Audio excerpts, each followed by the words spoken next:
The team at ITM Productions are pleased to announce that we are partnering with the Chartered Institute of Procurement and Supply to create a programme to improve understanding of the work done by the industry. Procurement, people, planet, profit.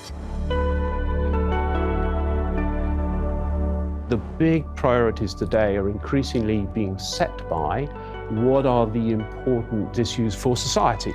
So, sustainability. How do you ensure that you are using scarce resources responsibly? Ethics. How do you ensure that you have got no fraud, no corruption, no modern-day slavery in your supply chains? And then the whole agenda around ensuring security of supply, which was some of the challenges of changes in tariff arrangements, changes in free trade agreements, and those are the issues that have to be addressed today.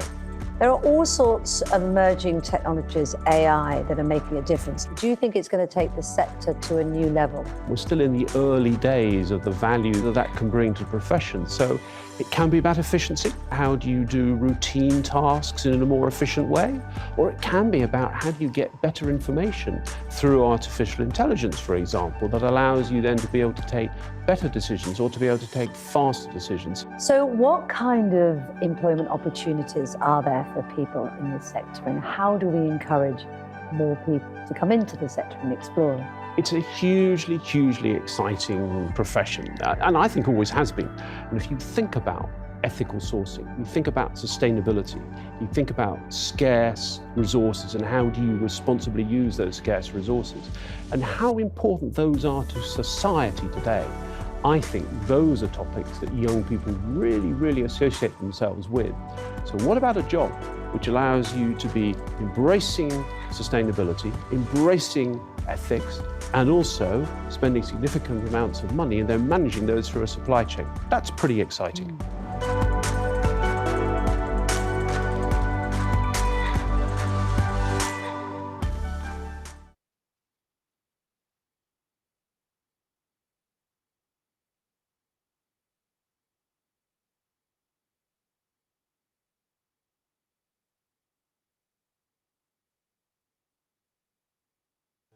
Welcome to this updated Ethical Procurement and Supply course. This is something that has to be more than simply complying with the letter of the law.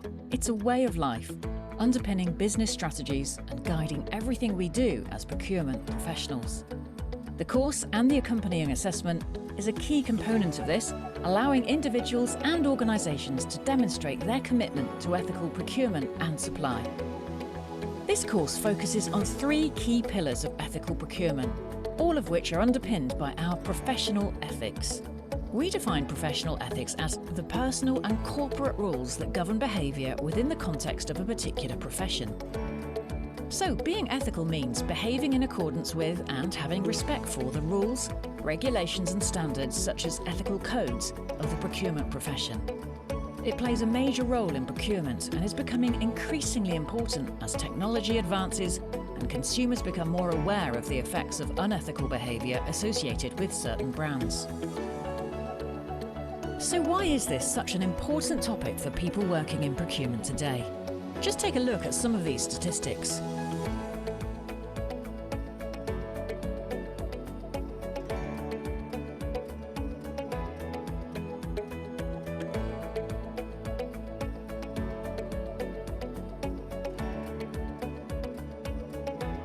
Absolute focus on the principles of corporate social responsibility, an elimination of modern-day slavery in supply chains, and a zero-tolerance approach to bribery and corruption. That's what citizens, consumers expect from procurement and supply today. So for any organisation, this is about your reputation. So we all know about unforgiving shareholders, employees, customers. We all know how damaging it can be for your brand, for your profitability, and ultimately for the longevity of your business if you don't address these issues in the right way. So one of SIP's strategic missions has been to help rid the world of modern-day slavery. As Malcom mentioned, for any organisation, this is about reputation. People will want to do business with you, and it makes good business sense. It will be easier to attract and retain the best talent as staff want to work for reputable businesses. Shareholders are keen to invest in ethical businesses because they are known to be well run and show they understand the markets in which they operate. Talking about key moral and ethical issues in the supply chain brings them out of the shadows. It creates a dialogue. What that means is that when you're faced with these potentially difficult issues, you feel more confident about being able to address them. We can no longer consider profit without thinking about people and planet. These are issues for citizens, for shareholders, for customers and for employees. And anybody working in procurement and supply needs to be aware of the impact that these issues can have on those very important stakeholders. You'll be able to identify, mitigate and reduce both financial and reputational risks. That's very good for your organisation. At the end of this introduction section, you will be given the opportunity to take the Ethical Procurement and Supply Assessment, which carries a pass mark of 70%. If you do not achieve this pass mark, you will be directed to one or more short pieces of e-learning which must be completed before you can take the assessment again. If you wish, you may complete the e-learning before taking the assessment. Thank you and enjoy the course.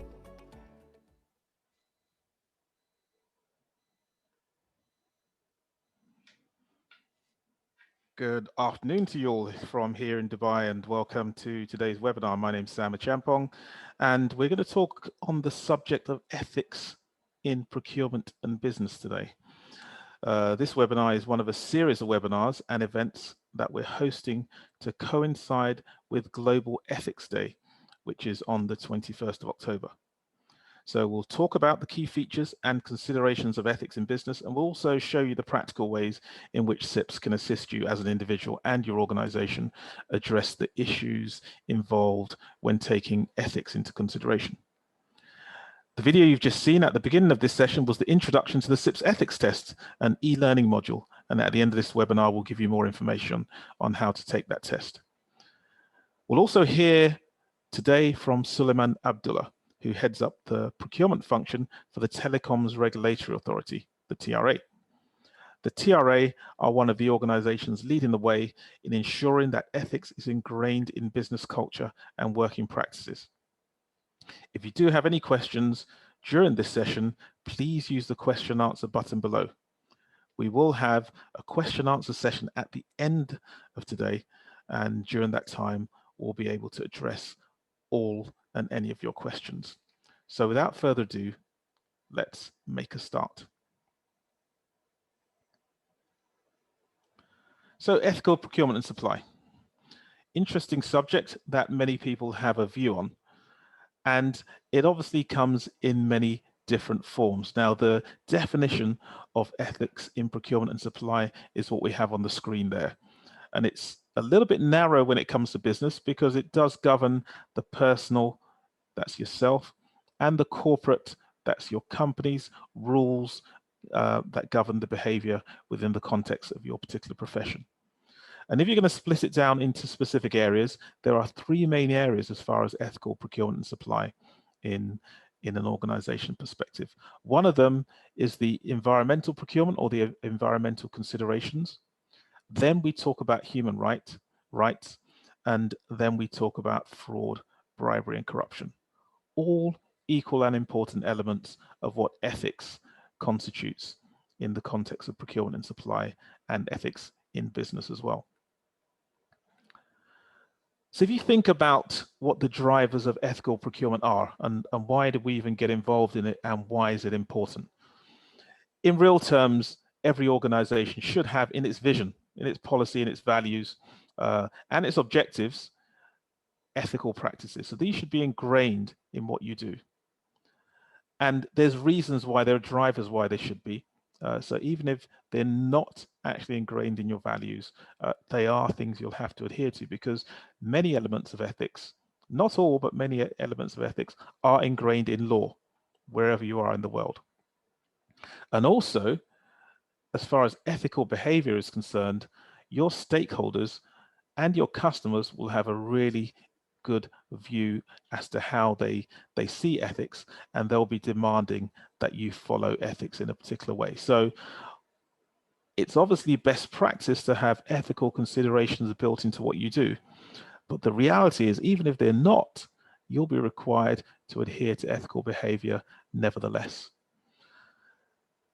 Not only that, if you look at the environmental aspects of ethics, you will also realize that for some organizations, depending on what they buy and what they use, security of supply is sometimes reliant on you taking ethical actions. So to be able to secure those goods in many cases, and sometimes services, you will need to make sure that you're following ethical pathways. So there are many drivers, both internal and external drivers, that drive organizations to ensure that they take an ethical path. And there are benefits, of course, and they are drivers in themselves. Brand and reputation are paramount to organizations these days. And one way you can lose that brand equity, one way you can lose that reputation, one way you can lose that trust is if you're found to be working in an unethical way.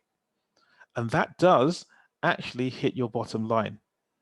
There are many case studies that show that unethical practices can severely affect your business. So that's a real driver to make sure ethical practices are followed, but also conversely, those are benefits to an organization. So those who act in a overtly ethical way will see the benefits in terms of sustainable returns. And there are other benefits as well. Increased investment is being seen. Trust, as I've mentioned before, and also organizations are finding now with the next generation of professionals coming through that their reputation alone means they're able to attract the very, very best candidates, the very, very best students based on their reputation, as long as that reputation has a big element of ethics in it. So there are several benefits of adopting ethics in procurement and supply.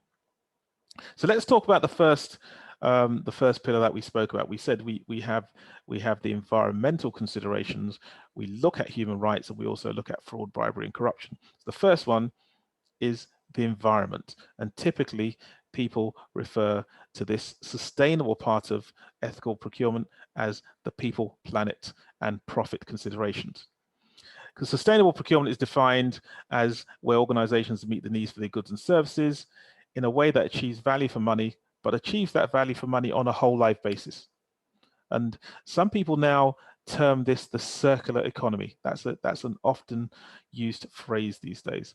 But essentially what it's saying is that if you're taking environmental considerations into account, then when you're procuring items, you are not only thinking about how you're acquiring those items, you're not only thinking about the operating costs, which you would do in any case, you're also adding things like training costs and storage costs, which obviously make an awful lot of sense. But at the end of it, you're also considering the disposal costs.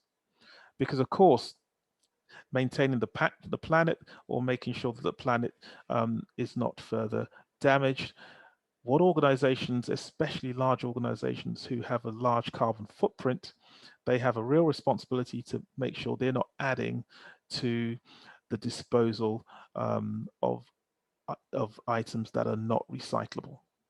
So the circular economy, or the whole life cycle element, says we're not just talking about the traditional procurement cycle. We're not just talking about the acquisition. We're not just talking about the maintenance of items, goods. We're also talking about taking into account and costing in the disposal of that item in a safe and environmentally friendly way in your overall procurement decisions. And that means that we're taking care of what is often called the triple bottom line. The traditional bottom line is profit. Traditionally, organizations will be looking at profit as a marker of how successful they are. But of course, in recent times, people have realized that actually you need to take people into account as well. Profit cannot be looked at in isolation. The way in which we treat people, or the way in which people are treated anywhere throughout our supply chain, has a direct impact on profitability. And so does the impact on the planet. because by definition, a lot of the resources do have a limited life cycle, and without replenishing items or using or recycling items, clearly there is an end date for when we can use those particular commodities or resources around the world. So people, planet, profit, that is the bottom line, and that's how ethical procurement on the environmental perspective is looked at. It's when we as procurement professionals take into account all these factors when making procurement decisions. As far as human rights are concerned, that's a relatively detailed reason why procurement professionals and others in business should take real account of human rights issues. There's some staggering figures here: 24.9 million people forced in forced labor. 40 million children below the age of 15 suffer from abuse and neglect. There's a significant amount of child laborers, 246 million, and there's 27 million people who are trafficked and enslaved. And that doesn't take into account the men, women, and children who are subject to what's often termed as modern day slavery. The majority of those 40.3 million people are women. So what are the considerations here for human rights? Well, the responsibility for procurement and supply chain professionals on this particular subject in ethics is huge. And the reason for that is that the only reason why there are child laborers, the only reason why there is modern day slavery, and the only reason why there are people in forced labor is because of the procurement activities that actually supports whatever industry that is.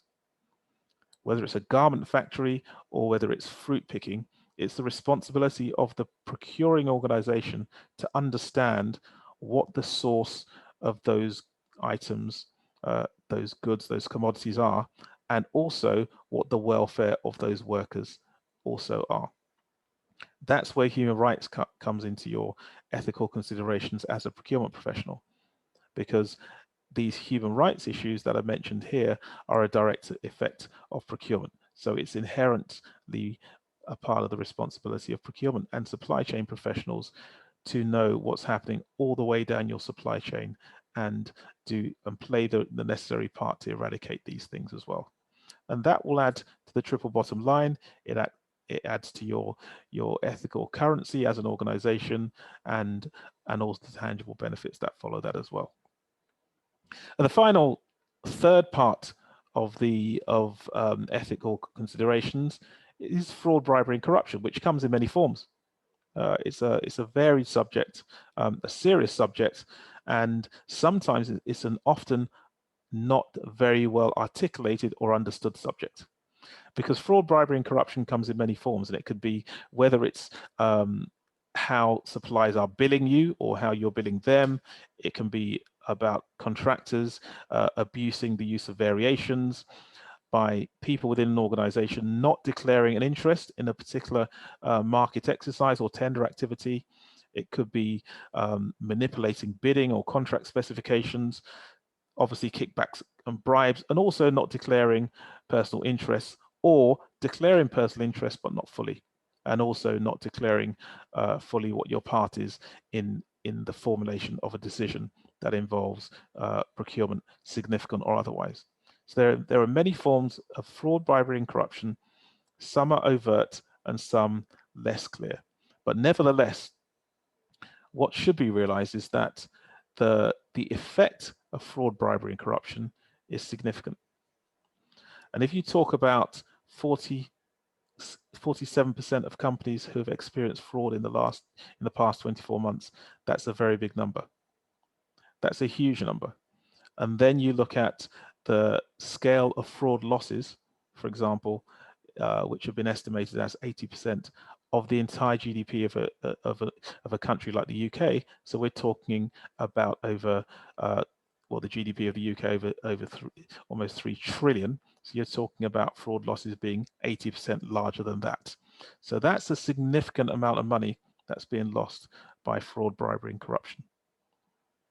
So 6.5% of GDP is what it can equate to, and 11% of respondents to a recent survey stated that it's common practice common practice within their sphere of influence to use bribery and bribery to win contracts in this sector.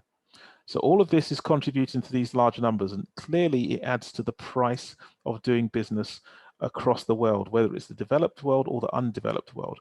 And often these are parts of the world that cannot afford inflated costs of doing business. But fraud, bribery, and corruption has an adverse effect on the cost of doing business and the overall profitability of organizations in the long run. So it's a very serious element of fraud and corruption, of ethics in total. But overall, ethics being a very, very serious subject, the reason why there are things like the CIPS e-learning and the CIPS ethics test are not because people are inherently or deliberately going out there and committing fraudulent acts. It's because the perception of ethics can differ from business to business and person to person. So it's really an idea to equalize that thought so that we're all on the same page. Because at the end of the day, the aim here is to ensure that organizations and individuals who recognize the importance of integrity are always striving to do the right thing in all circumstances, whether it's environmental, human rights, or whether it's declaring personal interest. The idea really is to ensure that we're all striving to do the right thing in all circumstances. But the issue with that is that everyone is different, because we're all brought up with a set of core values that may differ from person to person. And those core values develop into beliefs, which will also differ from person to person, and they then develop into attitudes, which can differ from person to person, region to region, from organization to organization. So those behaviors then really need to be equalized so that everybody understands what is deemed to be ethical and what is deemed to be unethical, so that everybody is on the same page. So that's really what CIPS is here to do for organizations and for individuals, to make sure we're able to all work from a procurement and supply chain perspective in an ethical way. So what does CIPS do?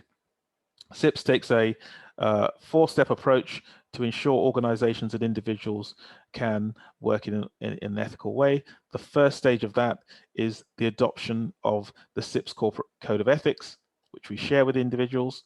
The second and key and very important stage of that is to train via an e-learning module all individuals responsible for sourcing and supply management. Is to ensure that all those people have been trained in ethics and have subsequently passed the CIPS ethics test. And once they've passed that test, there is obviously a demonstration that they understand the issues relevant to ethics. The third is for the organization to sign a statement of commitment that going forward and looking back, they have a commitment to ethics in procurement and supply. And the fourth is to make sure from a continuous perspective, continuous improvement perspective, that that is maintained. So that's how CIPS works with organizations and individuals to achieve that. The Code of Ethics looks a little bit like this. It just covers some broad aspects. It's a larger document than this, of course, but it covers these aspects within ethics and procurement and business, and aligns that with how what the organization already has in place.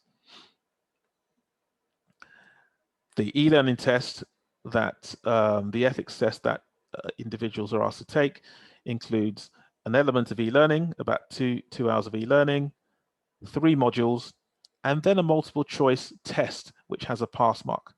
And following that, individuals receive a certificate to demonstrate that they've been ethically trained, as well as going on the public on the professional register, which is accessible to any member of the public, to show that that individual has been ethically trained, and they have a certificate valid for that year.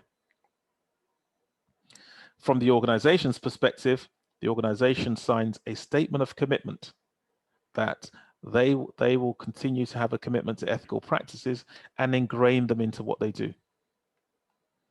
And finally, any organization that's been through this process is then listed on a public and global ethics register, known as the Corporate Ethics Register.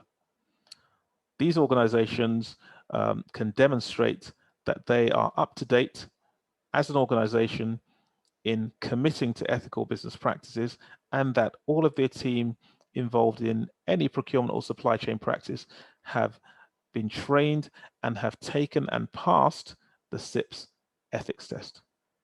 So organizations who have done that include some of the ones who you see on this register. This is a extract from the public register. Other organizations on there, some household names, some lesser known organizations. You'll see, for example, Facebook is on the public ethics register. Locally in the Middle East region, we have Abu Dhabi Islamic Bank and Canon Middle East. The consultancy Ernst & Young are on the ethics register, and the firm Dun & Bradstreet are also on there. So they are organizations who have been through those 3 steps and on to the 4th. So they have made a commitment to ethics. They have policies in place that adhere and ensure that their organization follows the ethical path, and most importantly, all of their teams involved in procurement and supply chain have been trained and have passed the ethics test and have a valid certificate for the coming year. One of the organizations who are on the ethics register are the Telecoms Regulations Authority. Now, the TRA first achieved ethics recognition in February 2020, and they were actually at the time the first federal entity in the UAE to achieve this. They've now gone on to become one of the only organizations in the world who have gone past ensuring that only their procurement team have adhered to the ethics test. They've gone further than that and insisted that all stakeholders in the TRA, not just the procurement team, are ethically trained. So I'm very, very pleased today to invite my guest, Sulaiman Abdullah. Sulaiman Abdullah heads up the procurement function for the Telecoms Regulatory Authority in the UAE. And Sulaiman is a long-time advocate for best practice in procurement and ethics in business. Sulaiman, welcome. Thank you, Sam. Thank you, SIPS, for giving this opportunity. Very interesting topic to discuss. And before I start, Sam, I'll just share with the listeners about a story. A couple of days before the webinar, I was discussing with my friend about ethics in business.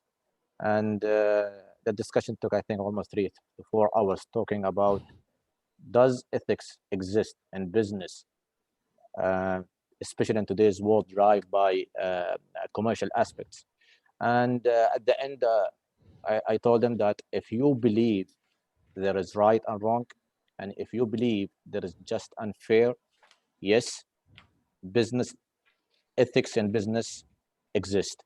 And when you talk about ethics, Sam, it is very important to understand that like TRA, one of the TRA's value and objective is sustainability. And to achieve the sustainability, you need to focus on 3 things, as you mentioned in your presentation, about the profit, which is the organization level, about the people, and also about the environment.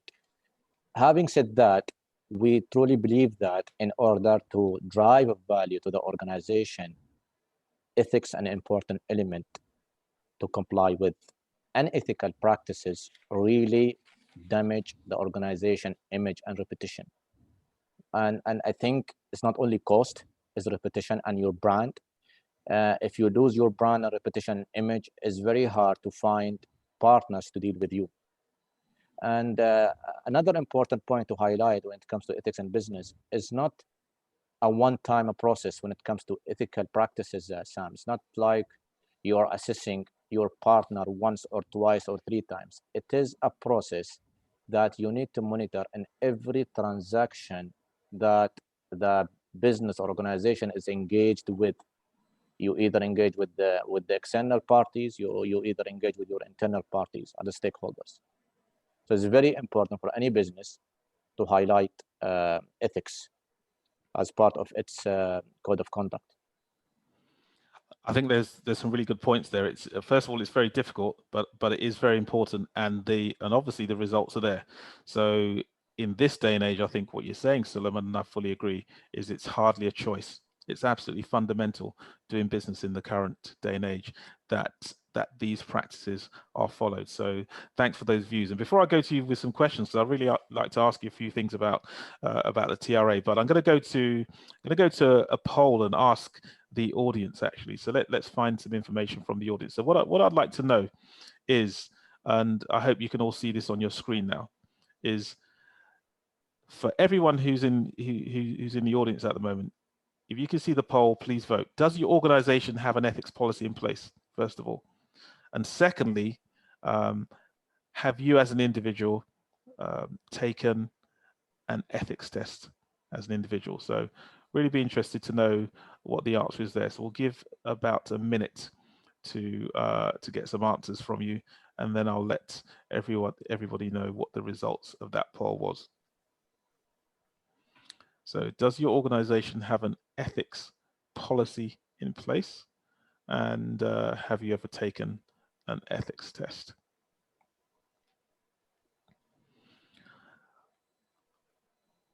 We'll give another maybe 10 seconds just to make sure everyone has voted.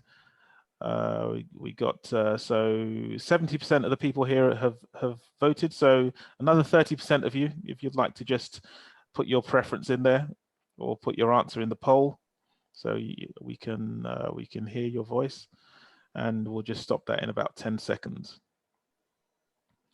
So the majority of people have answered now. So let's just end that poll, and I'll show everyone the results. So what we're saying is that yes, so the majority of the people on the webinar, good to know, the majority of you, 80%, 82% even, your organizations have an ethics policy in place. That's great. Some of you don't know, which is interesting.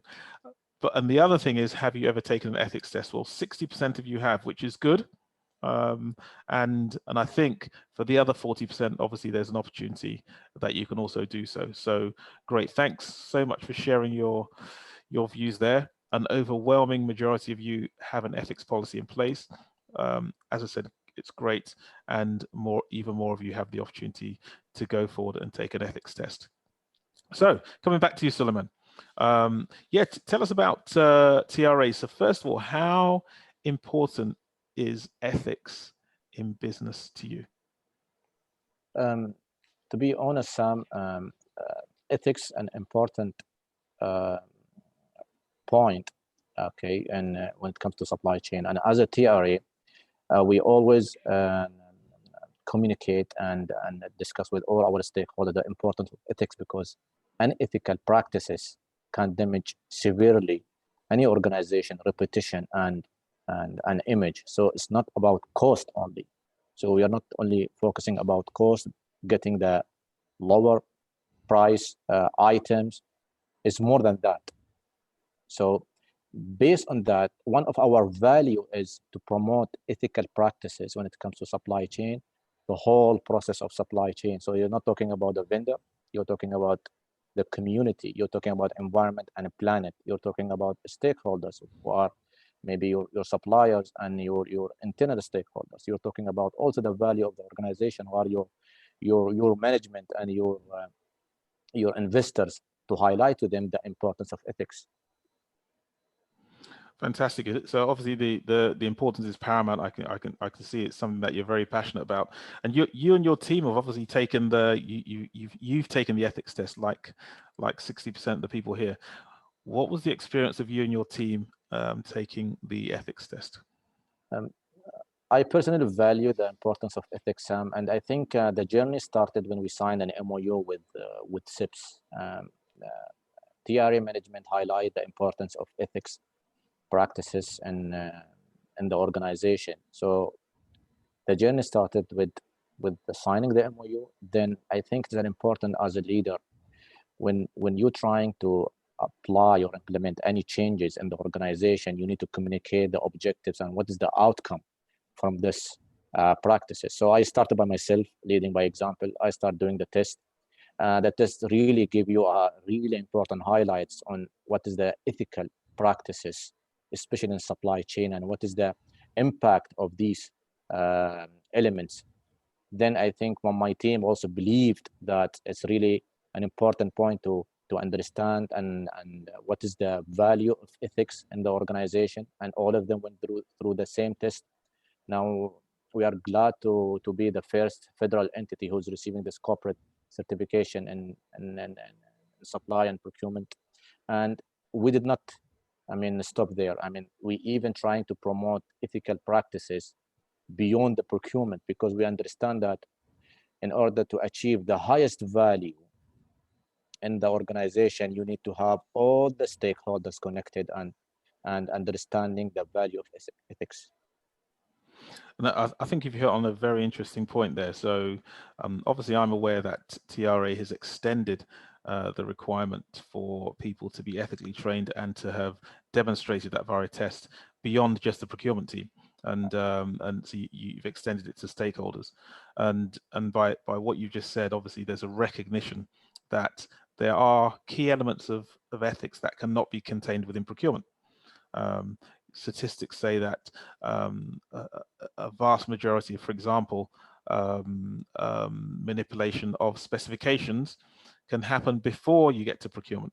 So so obviously the motivation for extending ethical training beyond just procurement is real. So it's really laudable to see TRA have done that. And what's the feedback since you've extended it to the wider organization? The interesting part, Sam, everybody was asking, okay, this is an ethical test related to procurement and supply chain. Why we need to do it? That was an interesting question. And our communication with our internal stakeholder was that in order to achieve a value, procurement cannot do the work by themselves if you're trying about adding value to the organization. So all the stakeholders should be engaged. So we told them that we need to have that common kind of language, so you understand what is the unethical practices. As you mentioned, Sam, one of the example of unethical practices we all know as a common practice is changing in the specification, or having one of the vendors who participated in the tender, he developing that specification for you. So it is very important that communication as a procurement function, you need to be very clear when you are communicating to your internal or external stakeholders the value of ethics and what you are trying to achieve. So I think we are glad to be, or we are working towards achieving that all TRA members who are engaged or engaging with the procurement function to get a certification or to pass the test of ethics. Now, the good part is we are trying to have this, we are in the process of having this as a mandate, that any team members who are directly or indirectly are engaged in sourcing any items should have certification from SIPS and ethics. Fantastic. And that's quite wide-reaching and really looking into the future. What's next for TRA? Today, TRA is, I think, in collaboration with SIPS, we are glad to say that we have formed a telco group in telecommunication industry focusing on procurement, and also we have formed a youth committee group, and I'm glad to say that I have two team members, Ms. Sheikha El Marzougi and Ms. Moza El Gaidi, are chairs of that group. The whole objective, TR is trying to drive the value of implementing the best practices, especially when talking about ethics, the value of applying the best practices, not only from knowledge perspective or academic perspective, it's real experience. So when talking about telco group, so I think we almost have a representative from maybe 10 to 15 companies. When talking about youth committee, we have ambassadors there. So what we are trying to say here, promoting and trying to tell the community, procurement function is not a transactional function. Procurement function is an important function to drive value. And one of the elements to drive value in the organization is to comply with ethical practices. Fantastic, Suleiman. That's a great testament and a great account of what you're doing at TRA. We'll set aside the rest of the time really for questions. And I noticed I've got something here which isn't really a question, but I've got someone, I've got Roshan who just wants to say hi to you, Suleiman. He said he used to, he works at Do, but he used to work with you during his time at Dubai Properties. Okay. Roshan Khan, and he's saying that he's really proud to see that you've reached the highest status in ethics, which is quite vital in supply chain management and procurement in general. So there's someone who's seen you through the ages. Great. So some of the questions here. So one of the questions we have saying it's quite tough for an organization to monitor ethical practices in all stages of their business. So how can, in your view, Suleiman, I'll put the question to you, how can an organization better implement ethical practices in all stages to ensure the practices are being practiced and implemented? From my perspective, Sam, I think first point I want to highlight, it is a journey. So you cannot come suddenly in a day and you're trying to eliminate it 100%. So it's a journey. What you were trying is to eliminate as much as possible. Now, from my perspective, I think it's important to communicate to all stakeholders a code of conduct, what we are trying to say, that what we are trying to implement, an ethical code of conduct. You have to communicate that to all your stakeholders. This is one of the advices. Second advice is you need to have a monitoring tool. As I mentioned in the beginning, that it's not a one-time assessment. You pre-qualify the supplier, because most of the well-known suppliers, you might see them having a good documents about implementing the ethical practices, but ethics, it is in every transaction that you do. Some of them can be as a practice. Some of them can be as a privacy or confidentiality of the information. Today we are living in a world of digitalization, so digital ethics become an important topic also. How we can monitor this unethical practices in digital era, for example. So you need to promote the hotline. You need to promote a website if you have, to tell people if they can report any unethical practices. That's another advice. And I think the third advice is you need to have this as a process. It's not like one time. So it's not like I took the certification and I'm ethical. No, it is a continuous improvement, continuous communication to your stakeholders to make sure that they comply. And one of the practices also is good, that in order to teach people what is they have to do, you need to show them the unethical practices and what is the impact of the unethical practices. People tend to understand the impact better than you're telling them, guys, you need to focus on these kind of things. You know, we have noticed that when you are trying to tell your stakeholders, and by the way, we have tried to take out almost some 24 unethical practices common being implemented or being in the supply chain overall. We try to tell people, guys, this is the common unethical practices in supply chain, avoid them. So I think doing that will have a good impact to your stakeholder to understand the impact of that. Because if you tell anyone, can you be flexible in losing your reputation or image, all of them will say no.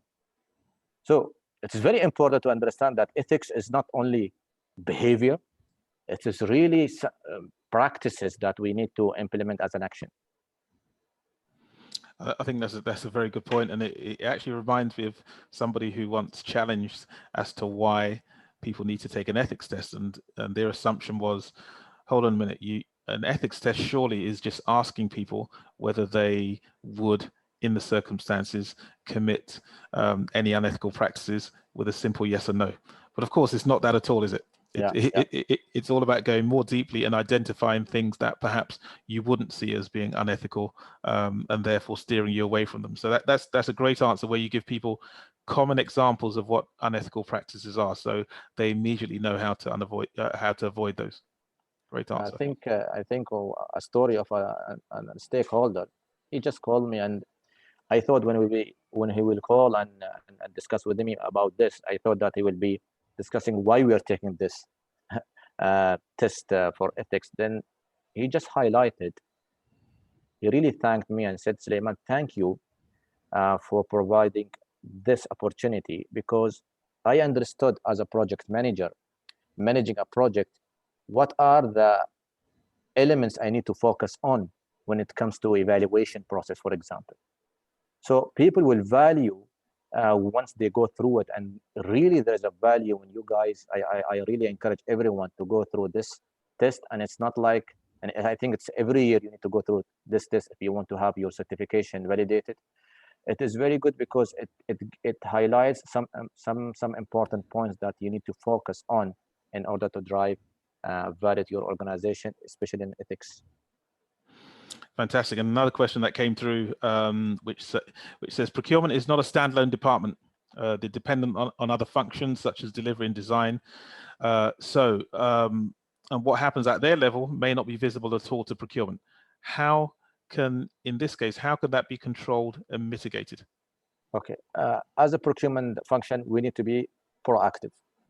What I'm saying by proactive, if we don't know what's the other department they do, we need to have that. I always promote early engagement of stakeholders. Now, most of the time in the organization, the challenges they face that procurement is end of the chain. So most of the department, they do everything, and they just kind of dump on the procurement, just do the sourcing, 3 quotation, and just award the best companies. We need to be more proactive. This is the becoming a certified procurement professional, because most of the organization see procurement as a transactional, not as an advisor or as a function who drives value, drives innovation.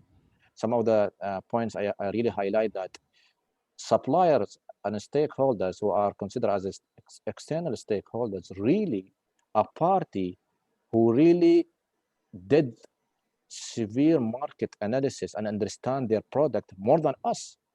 So who manage the suppliers? We manage. So we're talking about a function who really can drive innovation. So we have to be proactive. If we don't know, we need to know.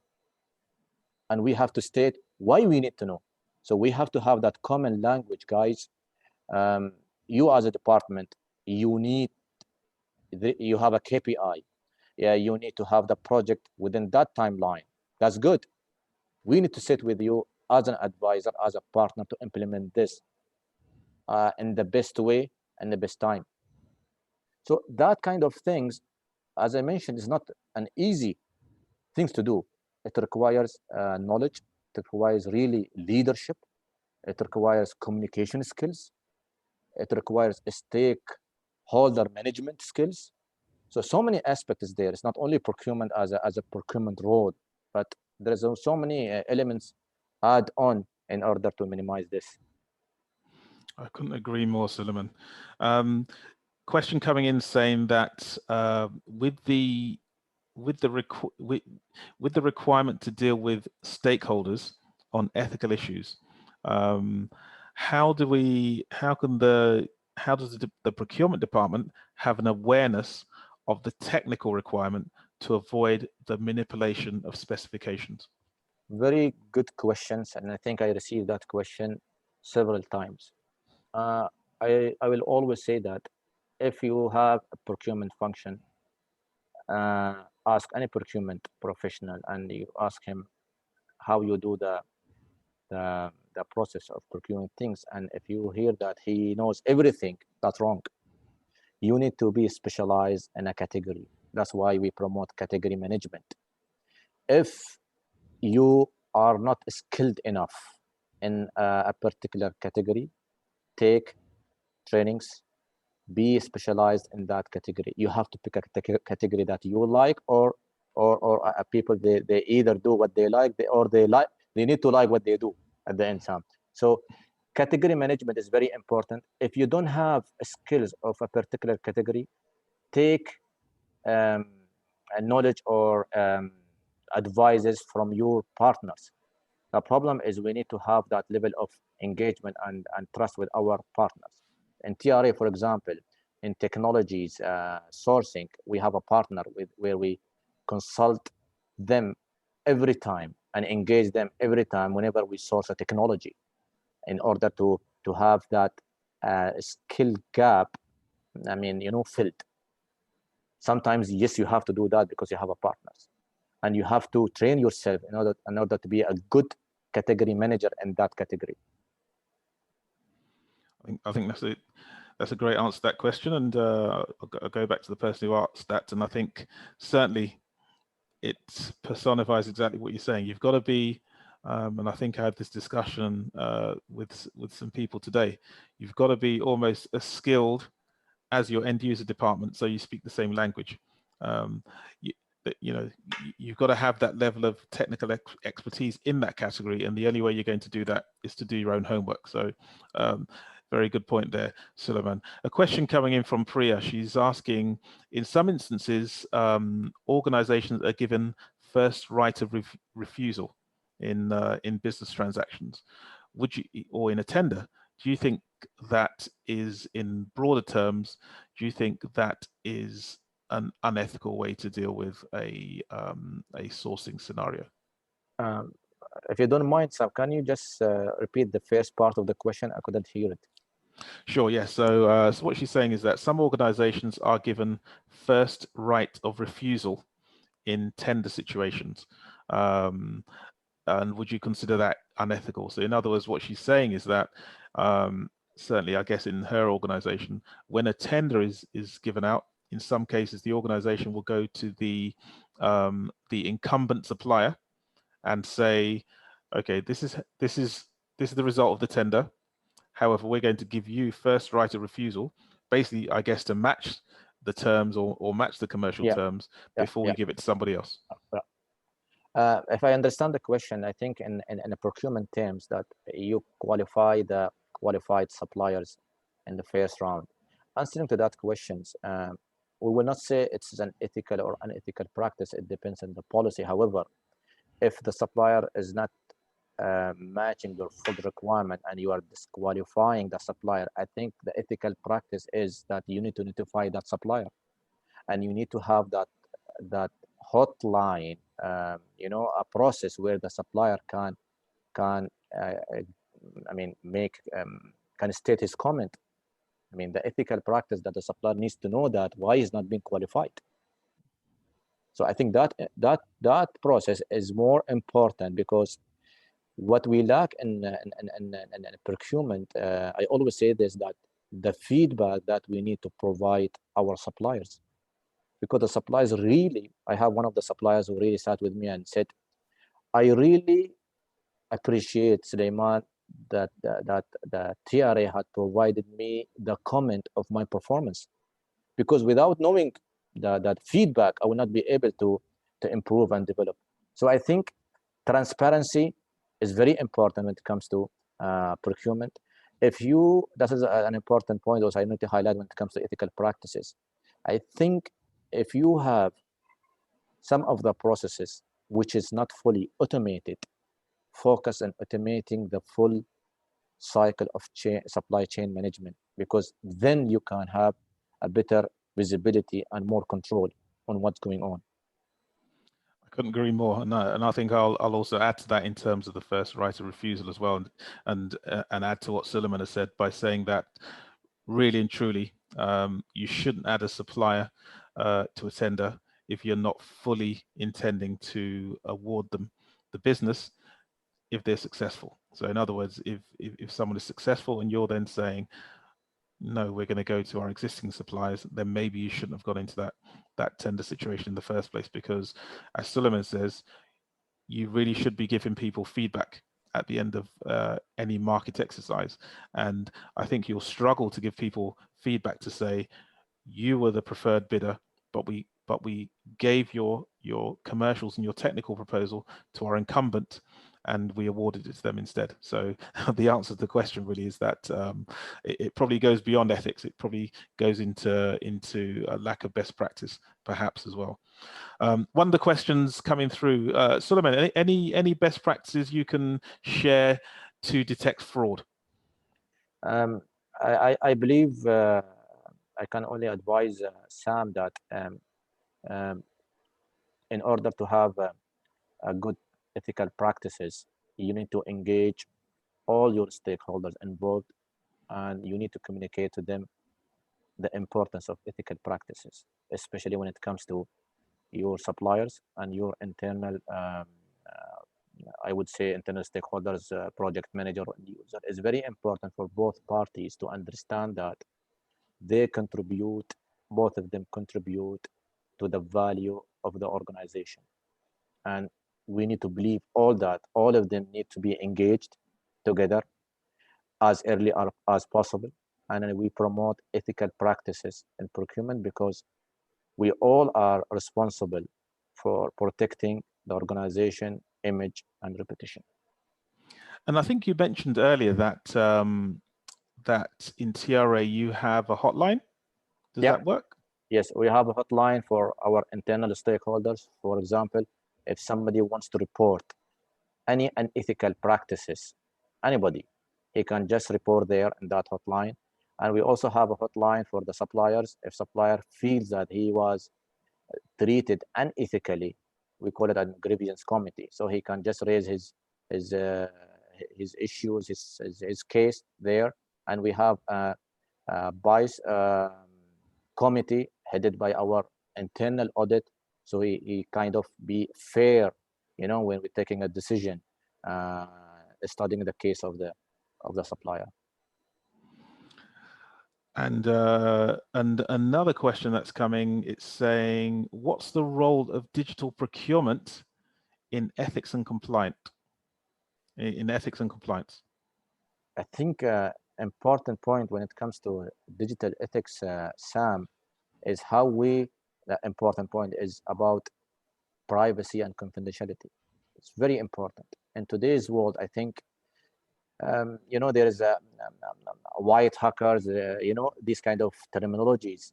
It's very important in today's world that we understand or we control the privacy and confidentiality, and we can comply with that only by understanding the whole process of supply chain. I mean, because at the end, they always say that you always try to deal with the suppliers who have ethics, and one of the important elements is privacy and confidentiality.